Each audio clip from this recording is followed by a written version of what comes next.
How's it going, everybody? My name's Dave Whipple and you're watching Bush Radical. If your life's anything like mine, it's full of flat tires. Tires that need to be reseated, tires that have leaks, tires with nails, tires that need to come off and go back on. Today, what we're gonna do is we're gonna take a look at the Harbor Freight portable tire changer. And what this is it's a manual tire changer. You bolt down to your floor and you can take a tire off the rim, you can put it back on the rim, you can break the bead, it's got a bead breaker, and if you're like me, it should solve a ton of problems that you have in your life. Because I can't stand going into town and wasting a couple hours just to get one tire fixed. If I could do it at home, I'd be so much happier. We're gonna take this machine, bolt it all together, bolt it down to the floor, and we're gonna change a tire for the very first time. A real tire from my daughter's van that happens to have a flat tire, which is why I bought the machine in the first place. We're gonna see if it's worth the money they're asking, which is very little, if it's easy to use, if it's worth having, if it's good construction.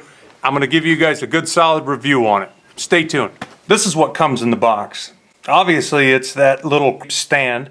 It's the tire changing tool itself. You also get the nuts and bolts, and of course the real important part of it, the bar that you're going to use to do most of the work. First thing I'm going to do, I'm going to remove this pin and take out this shaft that holds the breaker assembly on. Get that out of the way while we work. Other than following the picture, about the only thing you want to make sure that the long part of this arm goes on the side that the breaker arm goes on. That's about it. Everything else is kind of self-explanatory.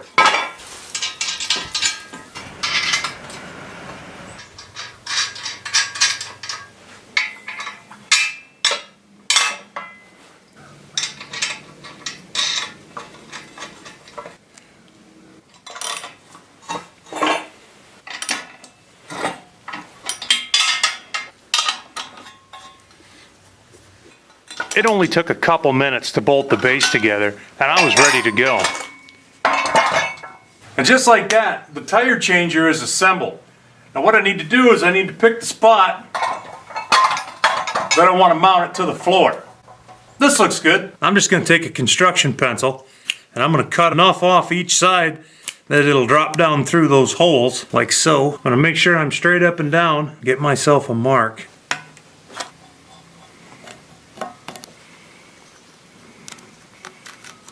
Once all your spots are marked, give them an extra line, because honestly, they just look like rocks in this old concrete.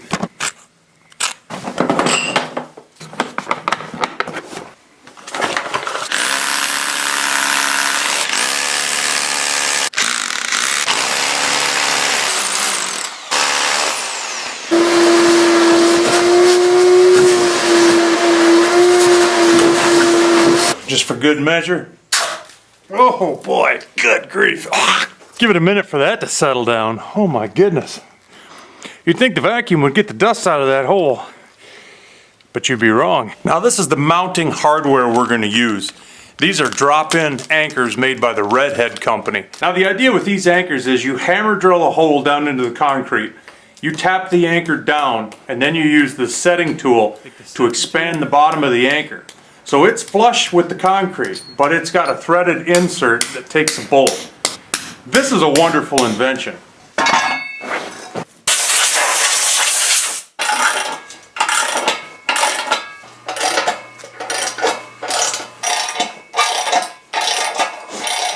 Put the breaker arm back on.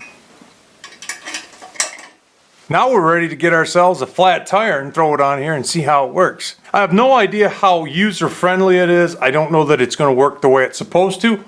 We're going to find out together. Now this particular tire is actually not bad. The problem is it had this valve stem failure. This Chrysler Town & Country came with a two-part valve stem. The stem from the inside and then a locking nut collar on the outside.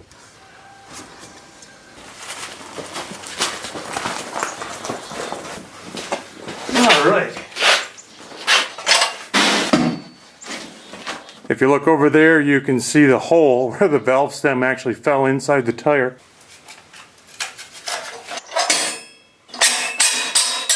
I could use a little bit more space to make that corner. All right. Let's see if we can get her off the bead.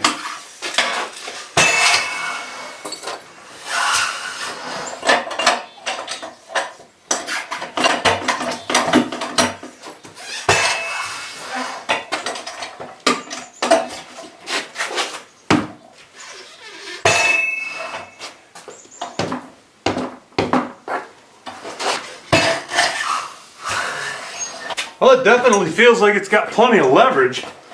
Still not wanting to get it done though. Tire a little farther out. Maybe that helps. Okay. Yeah, we're winning now.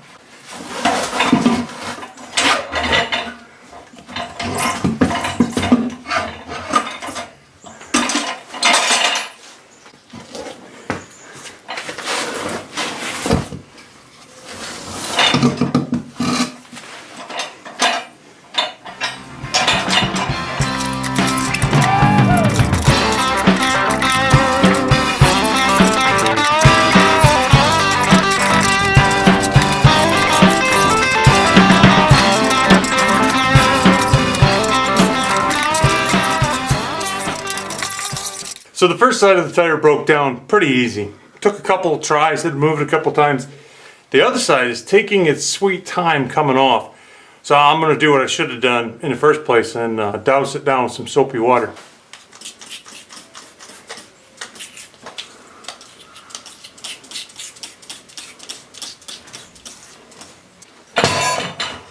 There we go.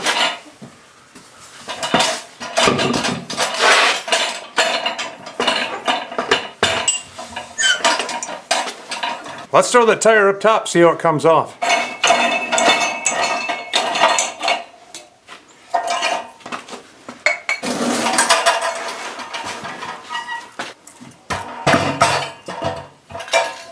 All right, make sure this pin goes through one of your lug nut holes.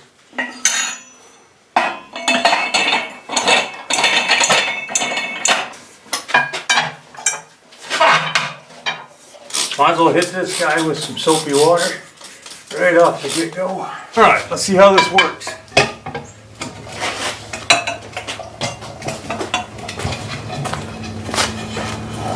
Now that was a walk in the park. Now that the tire is loose on one side, we need to get down here and catch that other lip. Get that other part of the tire going. Put the bar up against the post, put it up against your hip.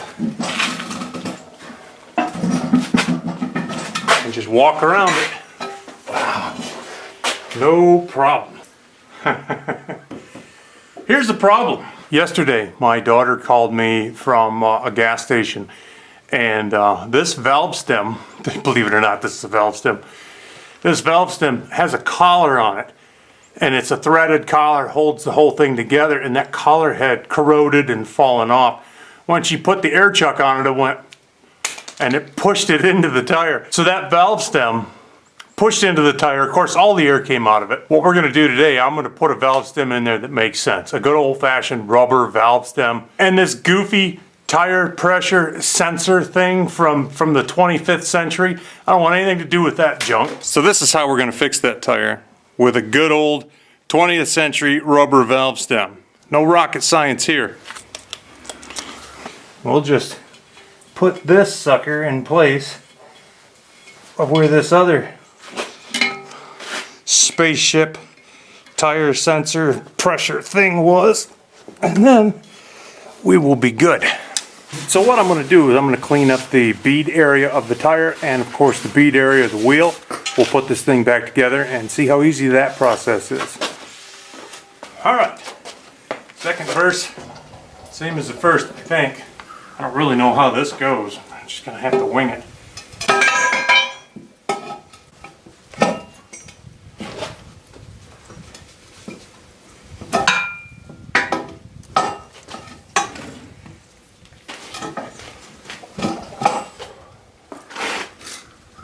I suppose there's another way to do this. I don't know what it is.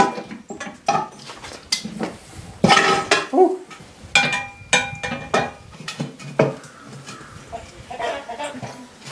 Okay, how does that go back?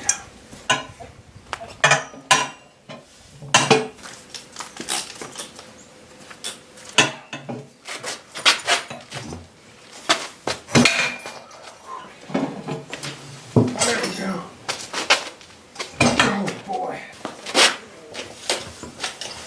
I don't know.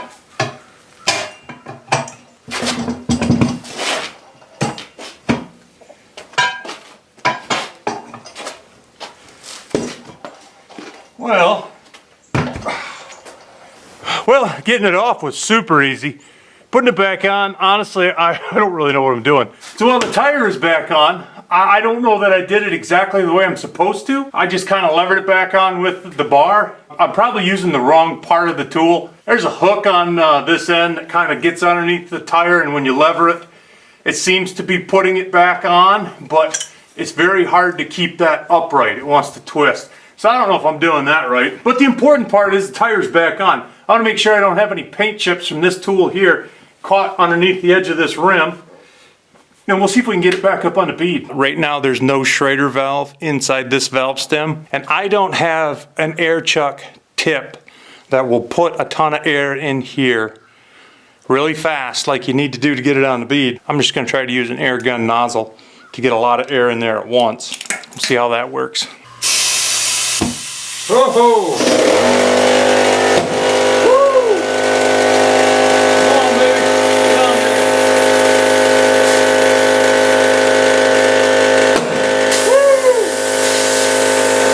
Well, that worked like a charm.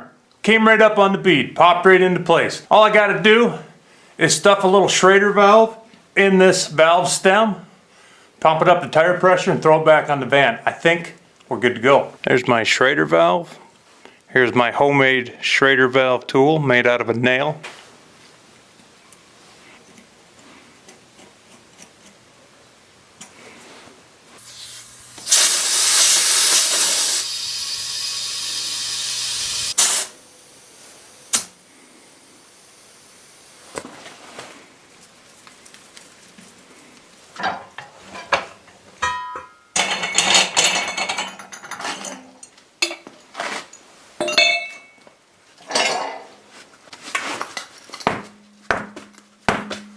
Now that the tire's aired up and Schrader valve's in it, I'm going to spray that bead down with some more soapy water just to check for leaks.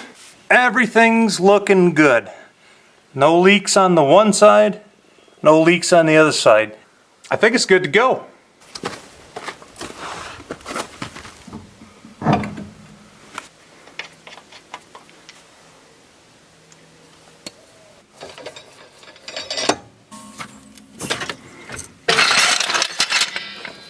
Best part about having it set up this way is I can pull these bolts and move this machine back into a corner of the garage where it's totally out of the way. It doesn't even take up any space, and it doesn't have to stay mounted right in the middle of the garage where you would put it to work on it. So there you have it.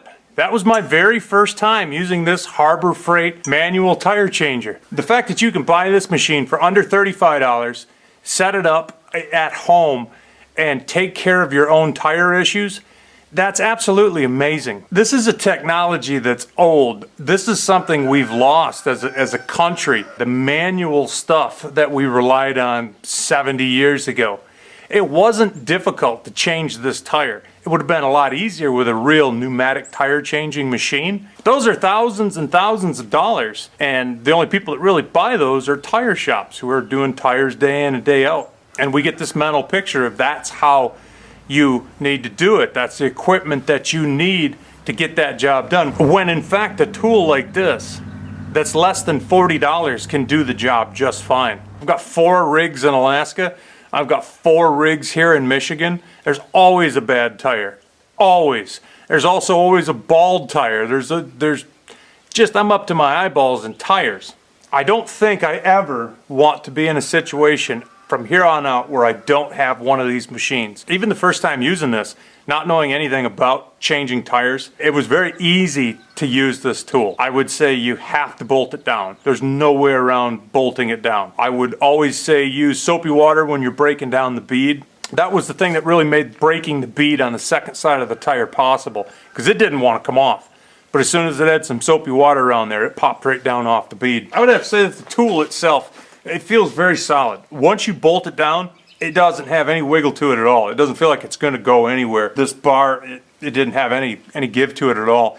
It's definitely not going to give you any problems. The only negative I think I could say in regards to this tire changer is the bar that you use to break the bead. It doesn't quite have enough clearance to get past that center post like it should. You can feel it binding and then you push past it. And so I've already knocked paint off that center post. Not that that makes any difference. I could care less. So in regards to the Harbor Freight portable tire changer, I would have to give it a gigantic thumbs up. It does something I've always wanted to be able to do at home. It works very easy. You don't have to know much of anything. You'll figure it out. I figured it out. It gives you that ability to do something that you would otherwise have to pay somebody else to do. And for me, that's everything. The more of that I can have in my life, to get that one tire fixed, I would have had to spend an hour and a half going to town and waiting to get the tire fixed and driving back and putting it back on the van myself. Here I spent about an hour and a half, but I actually took a tool.